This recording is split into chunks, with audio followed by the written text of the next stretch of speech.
Climate change is about the threat of future challenges. For others, it's altering their world now.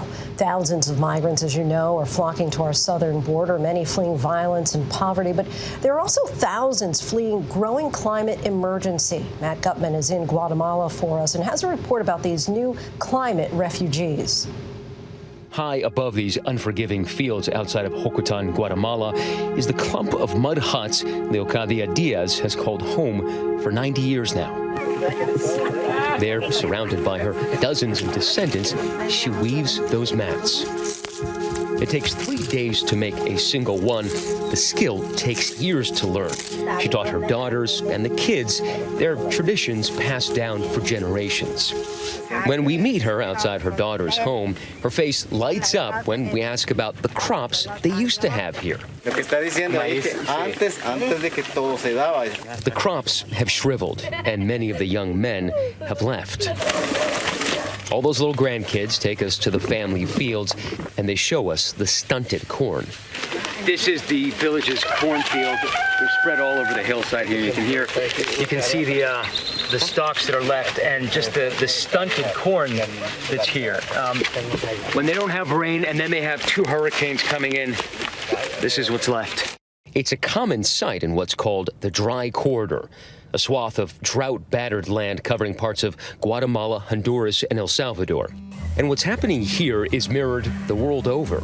The poorest communities are often living perilously close to the edge, on subsistence rations that depend on the compliance of increasingly erratic weather patterns.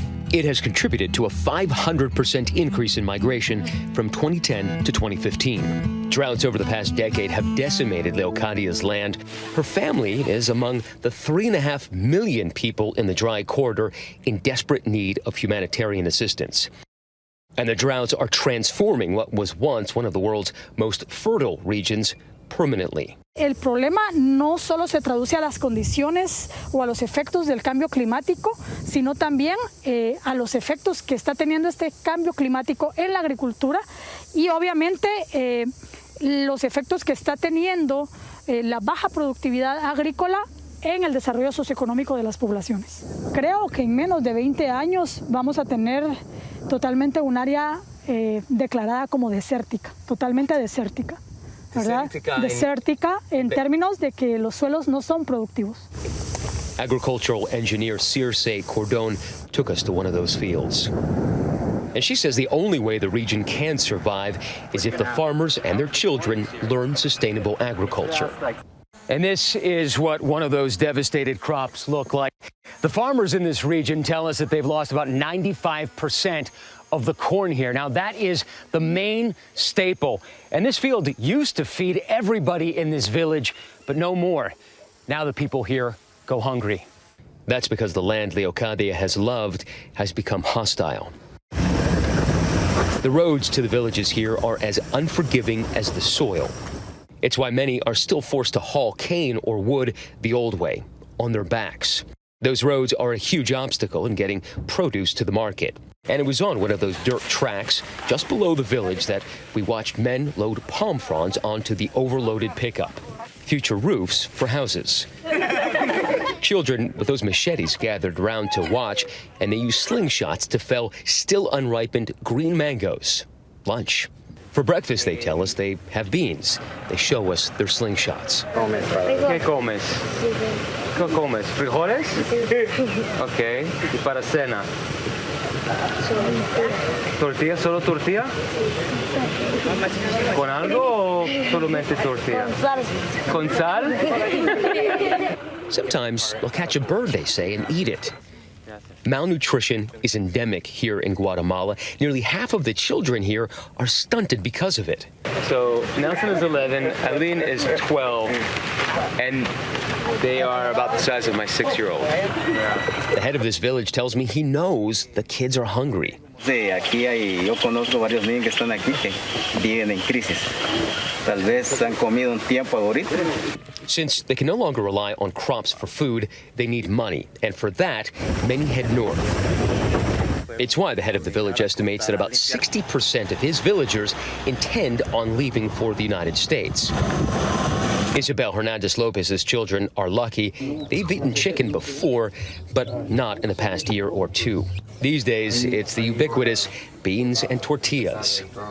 As his girls boil that cauldron of beans on their outside stove, he tells me he's got 10 kids, but one of them is gone. That's his 17-year-old son, who crossed into the U.S. about 2 weeks ago. He's now in New Jersey.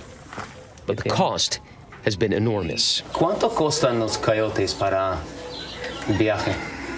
De 100,000 para adelante. ¿Qué vas a hacer si tu hijo no puede pagar dinero?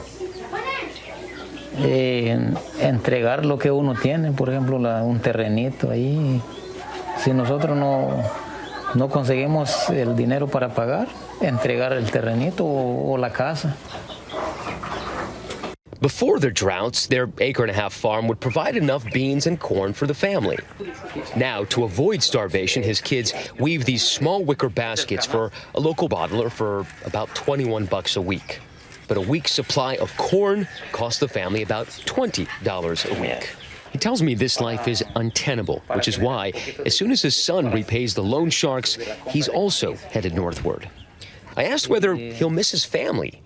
He said he'll miss them terribly, but he wants to offer them a better life. To survive, those who stay will have to adapt. Children here are now learning new techniques, sustainable agriculture.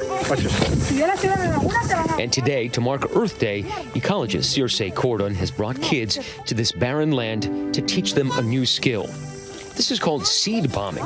Instead of planting each seed independently, which they've been doing for generations, they scatter each seeded mud clump widely, hoping the runoff from those much-needed rains finds the seeds and nourishes them. Each fistful containing the seeds of survival and perhaps hope that one day this part of the earth may again be healthy enough to feed its young. Matt Gutman in Hocotan, Guatemala for ABC News. And for those who are wondering, that translation, about $100,000 Guatemalan quetzal is nearly 13,000 US dollars. Our thanks to Matt Gutman for that. Hi, everyone. George Stephanopoulos here. Thanks for checking out the ABC News YouTube channel. If you'd like to get more videos, show highlights, and watch live event coverage, click on the right over here to subscribe to our channel. And don't forget to download the ABC News app for breaking news alerts. Thanks for watching.